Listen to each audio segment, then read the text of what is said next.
আমরা সত্যি ওইখানে জাম্বু দেখে ওইটা নিয়ে আলাপ করতেছি। আচ্ছা, আমিও তোদের সাথে গল্প শুনতে যাব, আমারে নিয়ে যাবি? কি বলিস, তুইও যাবি? আচ্ছা ঠিক আছে। তন্ময় মামা, দেখিস তো ওকে আসলেই গল্প শুনতে যাইবো না কোনো মায়ের পেছনে যাইবো? তোর যদি আমাদের উপর সন্দেহ থাকে তাহলে তুইও চল মিষ্টি। না ভাই, আমি যাবো না, তোরাই যা। ভালোই হলো, এবার তিনজন একসাথেই গল্প শুনতে যাবো। আচ্ছা ঠিক আছে, তাইলে তোরা সবাই থাক, আমি বাসায় চলে যাই।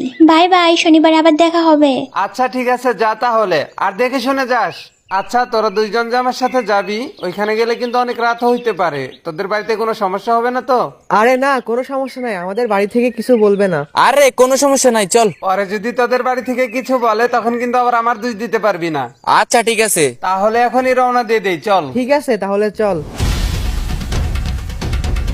এই তো আইসা পড়ছি, এই সামনের এই বাড়িটাই আমার দাদুর বাড়ি, ঢুকে পড় ঘরে।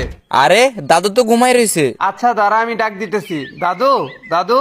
আরে নাতি, কখন আসলি?